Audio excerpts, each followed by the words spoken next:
앞으로도 스타일링이라든지 이런 거에 대한 영상을 찍을 때는 디테일하게 좀 뎁스 있게끔 좀 설명을 좀 드리는 시간으로 구성을 하도록 하겠습니다. 이번 시간에는 영화 속에서 등장한 트렌치 코트에 대해서 조금 먼저 살펴보도록 하겠습니다. 첫 번째 영화는 1940년도작인 애수라고 하는 영화입니다. 여기에서 이제 로버트 테일러랑 비비안 리가 나오는데, 이제 로버트 테일러가 입고 있는 이 트렌치 코트, 요게 이제 제1차 세계대전을 배경으로 했다고 해도, 원래는 맨 처음에 나왔을 때는, 납품을 했을 때는 견장이라든지 이런 것도 없었고 디링이나 이런 것도 적용이 안 됐었어요. 그거는 조금 있다가 추가가 된 건데, 1차 세계대전 중에 추가된 건데, 로버트 테일러가 입고 있는 거는 뭐 그런 것들이 적용이 돼 있는 거다 보니까 뭐 이걸 가지고 1차 세계대전과 2차 세계대전의 복식을 나눈다라든지 이렇게 비교를 할 수는 없습니다만, 일단 1차 세계대전을 배경으로 하고 있는 트렌치 코트다라는 거고요. 뭐 이때 트렌치 코트를 보다 보면 어떤 느낌이 드나요? 조금은 원단 자체가 하늘거리는 약간 좀 가벼운 원단이면서 조금은 오버핏에다가, 그럼 제가 지금까지 설명했던 스타일링으로 따지고 보면 약간 캐주얼한데, 지금 보면은 제복하고 같이 모자까지 같이 써서 뭔가 제복에서 입는 그런 식의 느낌이거든요. 꼭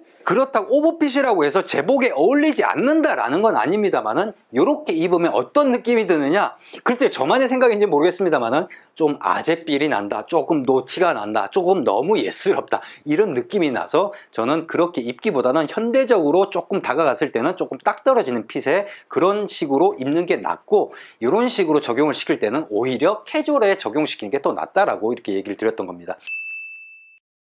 두 번째 영화는요, 카사블랑카입니다. 1942년도작이고요. 험브리 보가트와 잉그리드 버그만이 나오는 그 영화인데, 이 험브리 보가트가 굉장히, 그래서 저희가 갖고 있는 원단의 컬렉션도, 고급 원단의 컬렉션도 보가트가 있고 보가트 플러스가 있거든요. 그러니까 보가트라는 게 그게 바로 험브리 보가트에서 나온 그 보가트입니다. 그만큼 험브리 보가트는 트렌치 코트의 대명사라고 할 수 있는데, 사실 영화를 보다 보면요, 카사블랑카에 그렇게 트렌치 코트가 많이 등장하진 않아요. 그렇게 많은 장면에서 트렌치 코트가 등장하진 않지만, 워낙 험브리 보가트라고 하는 사람이 입었던 트렌치 코트가 너무나 강렬했기 때문에, 임팩트가 컸기 때문에 트렌치 코트 하면은 험브리 보가트, 이런 식으로 동급이 됐던 거예요. 거기다가 험브리 보가트가 트렌치 코트를 굉장히 즐겨 입었기 때문에 여러 영화에서 험브리 보가트가 트렌치 코트를, 본인의 트렌치 코트를 입고서 출연한 영화들이 있습니다. 어떤 일화가 있냐면은, 이 험브리 보가트가 입었던 이 트렌치 코트가 버버리 제품이냐 아쿠아 스쿠턴 거냐 이런 논란이 있었어요. 근데 사후에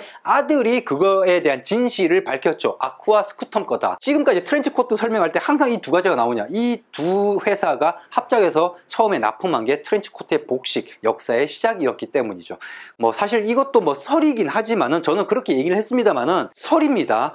이게 버버리 독자적으로 했다라는 설도 있고 같이 했다라는 설도 있는데, 제가 여러 가지 자료를 가지고 크로스 체크를 했을 때 둘이서 합작해서 했다는 게 가장 유력하다라고 생각을 해서 저는 그렇게 얘기를 드렸던 거예요. 그래서 험브리 보가트가 입었던 그 트렌치 코트는 아쿠아 스쿠텀 거였다라는 거였고, 험브리 보가트 같은 경우가 키가 그리 크지 않았습니다. 이 애수에 나왔던 로버트 테일러 같은 경우는 1940년도 작인데도 불구하고 그 당시에 키가 180이 넘은 걸로 알고 있어요. 그만큼 컸어요. 헐리우드 배우들 자체가 좀 키가 컸었는데, 험브리 보가트 같은 경우가 170 중반, 그렇게 크지 않은 키였습니다.